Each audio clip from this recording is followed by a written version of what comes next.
채널 사사이. WHO가 ICD-11을 통해 게임을 질병으로 등록하면서 전문가가 아닌 일반인들 사이에서도 다양한 의견이 나오고 있어요. 특히나 WHO라는 전 세계적으로 신뢰받고 있는 집단이 이러한 결정을 했으니까 아마 모르긴 몰라도 게임을 즐기는 청소년 분들은 꽤나 압박을 받고 있을 거라는 생각이 드네요. 됐다. 현재 대한민국에서 게임의 질병 코드 등록에 찬성하는 사람들은 크게 두 부류입니다. 다른 영상에서 한번 다룬 적이 있는데, 첫 번째는 정신의학과를 대표로 하는 치료 기준을 위해 필요하다는 부류와, 두 번째는 학부모들을 대표로 하는 사회적 문제성 때문에 필요하다는 부류예요. 쉽게 말하자면 첫 번째 부류는 보건복지부 산하 조근호 과장님을 생각하시면 될 거고, 두 번째 부류는 백분토론에 나오셨던 김윤경 국장님을 생각하시면 될 것 같아요. 오늘은 게이밍 디스오더의 질병 코드 등록에 찬성하는 게임을 질병이라 생각하는 사람들 중 학부모파와 대화할 때 절대 하지 말아야 할 말에 대해서 얘기할 겁니다. 우리가 일반적으로 만나는 대부분의 찬성파들은 학부모파가 대부분입니다. 그럴 수밖에 없는 게, 대부분이 언론에 노출된 정보를 듣고 게임을 질병이라고 생각하거나 자신의 주변, 공부를 해야 하는 자신의 자녀, 현재 교제하고 있는 연인에게서 경험을 얻게 되기 때문이죠. 게임의 질병 코드 등록에 반대하는 많은 분들은 TV 토론회라든가 뉴스나 기사, 유튜브를 통해 정보를 얻으실 거고, 그 정보를 토대로 논리적 근거를 갖추고 게임을 질병이라고 하는 분들께 이러이러해서 게임의 질병 코드 등록은 하지 말아야 한다라고 하겠죠. 지금까지 나온 대표적인 정보는 다음과 같아요. 첫째, 게임 산업의 적망과 제재를 당했을 시 컨텐츠 수익의 손실. 둘째, 흔히 말하는 게임 중독 현상과 게임의 실제 연관성이 미흡하다. 셋째, 게임 플레이가 주는 이로운 효과. 넷째, 게임에 대한 한국 사회의 부정적인 인식. 근데 이런 근거들을 제시하면서 대화를 해도 아마 대화가 잘 되지 않는 느낌을 받을 거예요. 게임의 질병 코드 등록에 반대하는 분들이 반드시 알아야 하는 게 학부모파들의 감정입니다. 이건 일반적으로 논리를 가지고 토론을 진행하는 사람들의 감정과는 상당히 멀어져 있어요. 그리고 이 감정은 그분들만 가지고 있는 특별한 감정은 아니에요. 대부분의 사람들이 다 가지고 있습니다.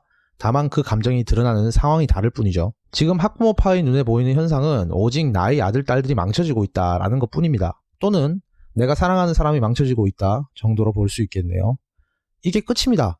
이 현상에 대해 반대하는 사람들이 어떤 논리를 들고 와도 제대로 생각을 할 수 있을 리가 없어요. 사람은 자신에게 소중한 존재를 지키지 못했을 때 그 원인을 외부에서 찾는 것을 좋아합니다. 그래야만 자신이 그 책임에서 벗어날 수 있거든. 어쨌든 이런 분들과 대화를 할 때 위의 4가지 근거 중에서 하지 말아야 할 것, 하는 것 자체가 상대방의 화만 돋구는 것, 바로 첫 번째인 게임 산업의 전망과 컨텐츠 수익에 대한 얘기입니다. 게임 산업은 굉장히 전망이 있는 사업이다. 아이돌을 대표로 하는 K-팝보다 훨씬 많은 수익을 내고 있다. 컨텐츠 진흥원에 따르면 모든 컨텐츠 중 게임 컨텐츠 수익이 가장 크다 등의 말은 학부모파들이 들을 때 너희 소중한 아들, 딸을 바보로 만들어서 국가가 돈을 벌겠다라는 식으로밖에 안 들려요. 물론 사회의 입장에서 봤을 때 게임 산업에 대한 전망과 그 기대감은 굉장히 큰 이익을 가져올 것입니다. 부정할 수 없는 팩트임에 분명하죠. 하지만 학부모파들에게 저 입장을 계속해서 얘기하면 할수록 반발만 심해질 거예요. 왜 이런 거 있잖아요. 여러분들의 남친이나 여친에게는 솔로인 절친이 있어요. 근데 그 절친이랑 클럽을 갔다가 다른 이성이랑 실수를 했어요.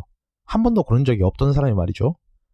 그런데 이 상황에서 그 절친이 여러분들의 남친이나 여친이랑 같이 가면 이성이 잘 꼬인다고, 꼭 데려가야 되겠다고 계속 얘기를 한다면, 아니 절친분 연애하려고 내 남친 여친을 이용한다는 말로 들릴 수밖에 없잖아요.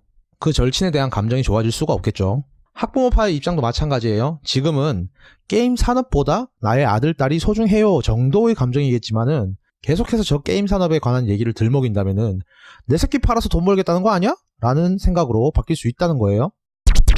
WHO에서 게임을 질병으로 분류하긴 했지만 앞으로 이것이 어떤 방식으로 한국의 질병 사인 분류에 적용될지는 미지수입니다. 적용은 되되 다른 여러가지 조치가 함께 마련될 가능성이 크다고 봐요. 그리고 이 가능성이 제대로 된 방향으로 발전하려면 게임이란 컨텐츠에 대한 입체적인 시각과 대중이 생각하는 게임에 대한 인식이 변화해야 한다고 생각합니다. 게임 산업 중요합니다. 그 전망 매우 밝고 긍정적인 거 압니다. 하지만 학부모파를 상대할 때만큼은 저 얘기를 하지 않았으면 합니다. 저는 게임을 좋아하는 한 사람으로서 2026년에도 페이커 같은 스타 플레이어를 보고 싶습니다.